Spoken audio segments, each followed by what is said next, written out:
So one thing I love about the Star Wars expanded universe are the novels, the books, obviously, but discussing the memorabilia.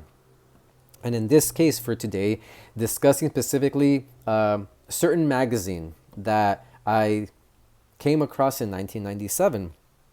The magazine is called Star Wars Galaxy, which ran for 13 issues from 1994 to 1997. I remember vividly the first issue I bought of that magazine, which was the last issue, number 13, which was this one.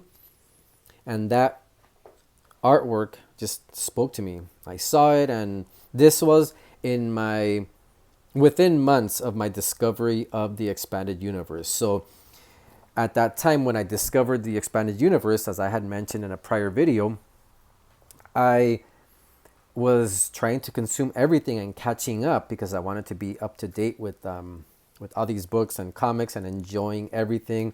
And I had this love for Star Wars once again, which I loved the movies throughout my childhood and life, but this was this excitement that I had that was pretty much reborn from when I first started watching the movies as a kid and buying the toys and everything. So I was consuming Star Wars left and right during that era, during that time. And these magazines are extremely, they're an important part of Star Wars Legends history because you will find gems and treasures in this magazine about the expanded universe.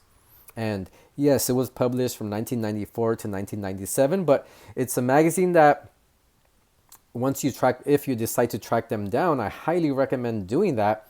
You'll spend hours going through these, reading interviews and articles on the expanded universe. So these magazines, as far as the movies, what's being highlighted or what was being highlighted was the Star Wars special editions that came out in 1997. But apart from that, it was the the books, the comics, the trading cards, the games, so much of the expanded universe. We had Star Wars Insider, but we also had Star Wars Galaxy for 13 issues. So once again, it was from 1994 to 1997. And just, I love Star Wars Legends artwork. And I made a video on what I thought about the Star Wars Bantam era artwork and Drew Struzan. But I love Star Wars Expanded Universe art. And this magazine, all the covers are just gorgeous. This is issue number 1. And what it consists of is just so much. It talks a lot about the cards. Here's an interview with Mark Hamill at the time. And I don't know, some of you guys might remember this science fiction book club, the mail-in order. So they're, once again, a product of the time and just reminiscing for sure. And it also showcased upcoming products, advertising, different things that were in the works and what was being released at the time. So once again, it concentrated a lot on short stories, on author interviews, on artist interviews.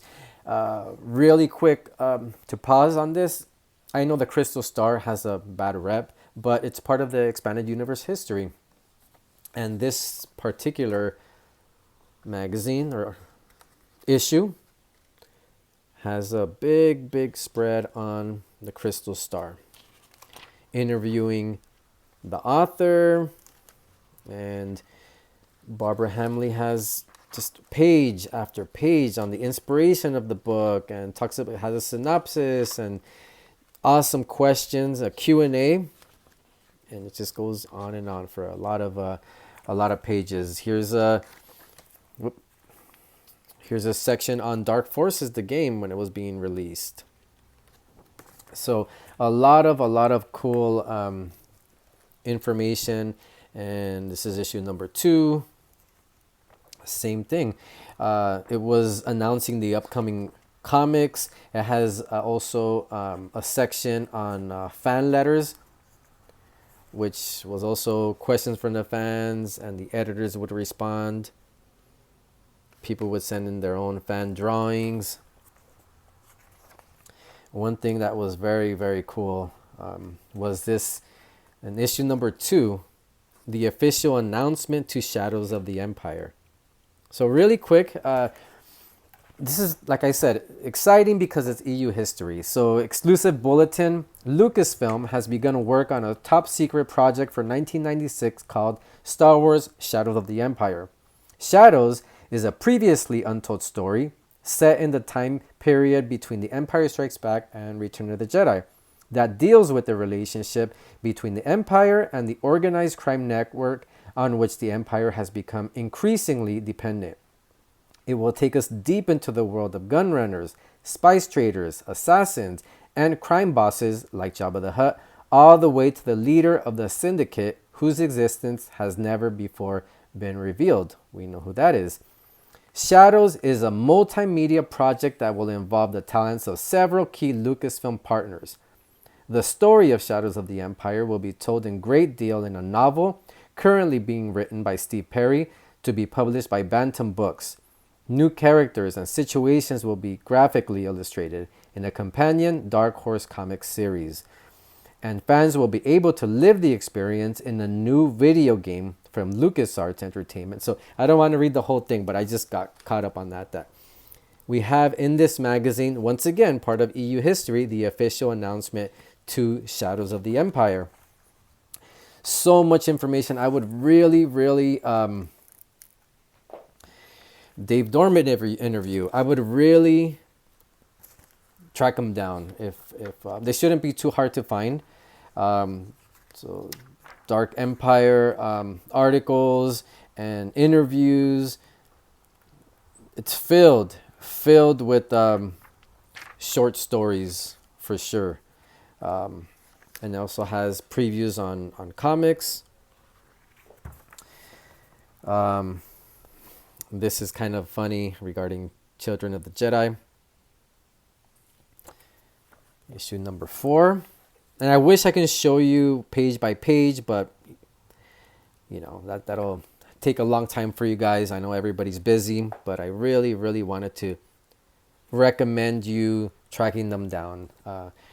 They're priceless, honestly, for fans. Look at that cover, Boba Fett. I love that cover so much.